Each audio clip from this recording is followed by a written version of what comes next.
Hi అండి. One day championship అయితే start కాబోతుంది. మనందరికీ తెలిసిందే 19 తారీఖు నుంచి. మనం ఒకసారి గ్రూప్ 1లో ఫైనల్‌కెళ్ళే టీమ్ ఏదైతే చూద్దాం ఒకసారి. గ్రూప్ 1లో మనం మాట్లాడుకున్నాం. ఇండియా ఉంది, పాకిస్తాన్ ఉంది, న్యూజిలాండ్ ఉంది, బంగ్లాదేశ్ ఉంది. ఈ 4 టీమ్‌లు అయితే ఉన్నాయండి. దీనిలో మనం కొంచెం టేక్ ఇట్ ఈజీగా తీసుకునే టీమ్ ఏదైతే ఉందంటే అది బంగ్లాదేశ్. బంగ్లాదేశ్ అండర్ డాగ్‌గా ఎప్పుడు ఉంటుంది. కానీ అయినప్పటికీ మనం ఈజీగా గెలవగలము. ఆటోమేటిక్‌గా మ్యాక్సిమం సెమీఫైనల్ వెళ్తాము. ఆ తర్వాత ఫైనల్‌కి కూడా మ్యాక్సిమం వెళ్తాము. ఎందుకంటే కొంచెం టఫ్ టీమ్ ఏదైతే ఉందంటే నాకు తెలిసి న్యూజిలాండ్ అనుకోవచ్చు. ఎందుకంటే న్యూజిలాండ్ బ్యాటింగ్ చాలా సాలిడ్‌గా కనిపిస్తుంది. మన అది కాక వన్‌డే ఫార్మాట్‌లో చాలా బ్రిలియంట్ ఫామ్‌లో ఉన్నాం. ఇప్పుడున్న మన టీం అయితే రీసెంట్‌గా మనం 2023 వరల్డ్ కప్ ఫైనల్‌కి కూడా వెళ్ళడం చూసాం. జరిగిన రీసెంట్ ఇంగ్లాండ్‌తో సిరీస్ కూడా ఎక్స్ట్రాడినరీ పర్ఫార్మెన్స్ అయితే ఇండియా నుంచి రావడం చూసాం. రోహిత్ శర్మ 100 కావచ్చు, అలానే శుభ్మన్ గిల్ మంచి నాకులు ఆడడం కావచ్చు, ఆ తర్వాత విరాట్ కోహ్లీ కూడా ఫామ్లోకి రావడం కావచ్చు, 50 చేయడం కావచ్చు, శ్రేయస్ అయ్యర్ ఫామ్లోకి రావడం కావచ్చు, ఎక్స్ట్రాడినరీ నాక్ ఆడడం చూసాం. లాస్ట్ మ్యాచ్లో ఏదైతే అబ్ది ఆర్డర్ పంపించామో మన కేఎల్ రాహుల్ కూడా మంచి ఫామ్లో ఉండడం కావచ్చు, అక్షర్ పటేల్ ఫామ్ అందరి ఫామ్లో జడేజా కావచ్చు, ఓవరాల్గా అందరూ మంచి ఫామ్లో కనిపిస్తున్నారు. ఒక్కటే మనకి బాధ ఏంటంటే బుమ్రా లేని లోటు అయితే కనిపిస్తుంది. అదొక్కటే మినహాయిస్తే ఓవరాల్గా అయితే మనది బ్యాటింగ్ ఆర్డర్ కావచ్చు, లేకుంటే బౌలింగ్ పర్లేదు. హర్షదీప్ సింగ్ కావచ్చు, లేకుంటే షమి ఇప్పుడిప్పుడే కొంచెం ఫామ్లోకి అందుకుంటాడు. ఎందుకంటే బిగ్ మ్యాచ్ ప్లేయర్ అతను. ప్రతి మంచి పెద్ద నాకౌట్ మ్యాచ్లు కావచ్చు, లేకుంటే పెద్ద టోర్నమెంట్లు అయితే మంచిగా అయితే బౌలింగ్ వేస్తూ ఉంటాడు. చూద్దాం మరి ఈ మ్యాచ్లో కూడా మ్యాచ్లు స్టార్ట్ అవుతుంది. ఫస్ట్ మ్యాచ్ బంగ్లాదేశ్తో ఉంటుంది. సరే ఏదైనప్పటికీ దీనిలో నాకు తెలిసి సెమీఫైనల్కి వెళ్ళే ఛాన్స్ అయితే నాకు తెలిసి ఇండియా అయితే ఖచ్చితంగా సెమీఫైనల్కి వెళ్తుంది. ఆ తర్వాత మరి పాకిస్తాన్ న్యూజిలాండ్ అనేది డౌట్ ఉంటుంది. నాకు తెలిసి న్యూజిలాండ్కే కొంచెం ఫేవర్గా ఉన్నట్టే తెలుస్తుంది. ఎందుకంటే న్యూజిలాండ్ బ్యాటింగ్ ఆర్డర్ చూస్తే మీకు చాలా కనిపిస్తుంది. మంచి బ్యాటింగ్ ఆర్డర్ కనిపిస్తుంది.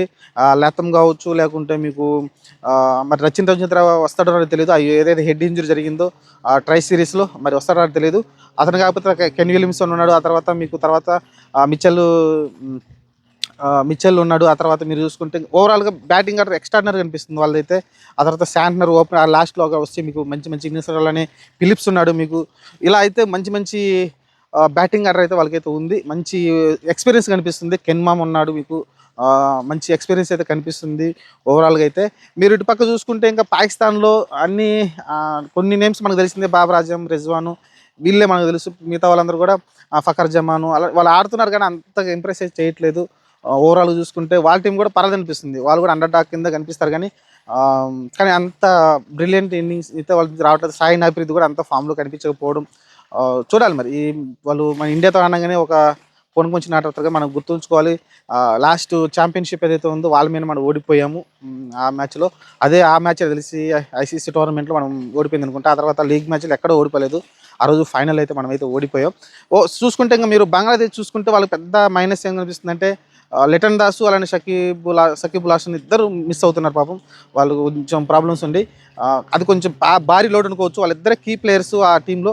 వాళ్ళిద్దరు మిస్ అనేది కొంచెం బంగ్లాదేశ్కి ఇంకా వెనకబడిపోయింది అనుకోవచ్చు. ఓవరాల్ చూసుకుంటే నాకు తెలిసి టీమిండియా ఈజీగా సునాయాసంగా నాకు తెలిసి ఫైనల్కి వెళ్ళా కనిపిస్తుంది. ఎందుకంటే మీకు మనకు పోటీగా టీం పెద్దగా కనిపించట్లేదు. ఇంకేమన్నా జరిగింది తప్ప ఓవరాల్ చూసుకుంటే మనం ఇప్పుడున్న ఫామ్లో వన్‌డే ఫార్మాట్లు అందులో ఎస్పెషల్ వన్‌డే ఫార్మాట్. T20 అంటే ఏ మ్యాచ్ అయినా ఎవరైనా ఏదైనా చేయగలరు. బంగ్లాదేశ్ వాళ్ళు కూడా ఏదైనా చేయగలరు. ఎందుకంటే 20 ఓవర్లు ఉంటాయి కాబట్టి, 10 వికెట్లు చేతిలో ఉంటాయి కాబట్టి ఎవరైనా ఏ టైంలోనైనా ఒక్క బ్యాట్స్మెన్ మ్యాచ్ స్వరూపాన్ని మార్చేస్తారు. కానీ ఇది వన్‌డే మ్యాచ్లో అలా ఉండదు.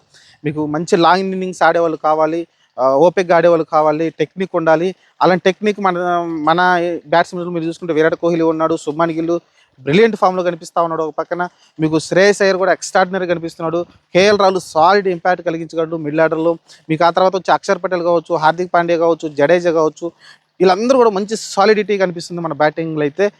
మీరు ఎక్స్ట్రాడినరీ కనిపిస్తుంది. మీరు చూసుకుంటే రోహిత్ శర్మ ఓపెనింగ్ వస్తాడు, శుభ్మన్ గిల్ ఓపెనింగ్ వస్తాడు. ఆ తర్వాత మీకు చూసుకుంటే విరాట్ కోహ్లీ వస్తాడు. ఆ తర్వాత శ్రేయస్ అయ్యర్ వస్తాడు. ఆ తర్వాత మీరు చూసుకుంటే అక్షర్ పటేల్, కేఎల్ రాహుల్ వస్తాడు. ఆ తర్వాత మీరు చూసుకుంటే హార్దిక్ పాండ్యా వస్తాడు. ఆ తర్వాత జడేజా వస్తాడు. ఆ తర్వాత మీకు ఆల్మోస్ట్ ఇంకా అక్కడికి ఎండ్ అయిపోతుంది. 8 మంది బ్యాట్స్మెన్ ఇస్తే మన దగ్గర అయితే ఉంటున్నారు. ఓవరాల్గా ఒక మంచి టీంతో అయితే మనం వెళ్తున్నాం. చూద్దాం మరి నాకు తెలిసి ఆల్మోస్ట్ మనమైతే ఫైనల్ ఖాయమనిపిస్తుంది మనకైతే. మరి అటు సైడ్ నుంచి ఎవరు వస్తారనేది రేపు మాట్లాడుకుందాం. గ్రూప్ 1 నుంచి అయితే మనమైతే ఫైనల్కి వెళ్ళడం ఖాయంగా అనిపిస్తుంది. చూద్దాం మరి. అన్ఫార్చునేట్ ఏదైనా జరిగితే తప్ప. ఎందుకంటే అందులోనూ మనకి ఇంకొక బెస్ట్ బెనిఫిట్ ఏమైనా ఉందంటే మనం లాస్ట్ మ్యాచ్ ఆడుతుంది. గ్రూప్ స్టేజ్లో లాస్ట్ మ్యాచ్ మార్చి 2వ తారీఖు మనమే ఆడుతున్నాం. ఈ సెమీఫైనల్ కన్నా ముందు ఒకవేళ ఇక్కడ ఏమైనా పాకిస్తాన్ తోటి బై మిస్టేక్ ఓడిపోయినా బంగ్లాదేశ్తో గెలిచామంటే న్యూజిలాండ్ తోటి మనం ఎంత తేడాతో గెలిస్తే రన్ రేటు మనకి నెట్ రన్ రేటు ఎంత అనేది మనకు తెలిసిపోతుంది. ఎంత తేడాతో గెలవాలి లేకుంటే ఇవన్నీ తెలిసిపోతుంది. ముందు బ్యాటింగ్ చేస్తే ఎన్ని ఓవర్లు వాళ్ళని ఆల్అౌట్ చేయాలి అనేది ఇది మొత్తం తెలుస్తుంది కాబట్టి మనకు అదొక బెనిఫిట్ ఉంటుంది. ఒకవేళ మనం ఓడిపోమనుకుంటాను 100%. మనం ఈజీగా అయితే పాకిస్తాన్ని, బంగ్లాదేశ్ని ఈజీగా ఓడిస్తాము.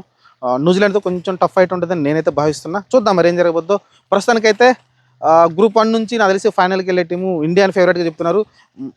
మన దేశంలో మనం చెప్పుకోవటం కాదు, మిగతా దేశాలు కూడా ఆస్ట్రేలియా ప్లేయర్స్, మాజీ ప్లేయర్స్ కావచ్చు, ఇంగ్లాండ్ కావచ్చు, లేకుంటే అటుపక్క సౌత్ ఆఫ్రికా ప్లేయర్స్ కావచ్చు, పాకిస్తాన్లో కొంతమంది ప్లేయర్స్ కూడా అంటున్నారు, ఇంజమామ్ ఉల్-హక్ లాంటి వాళ్ళు.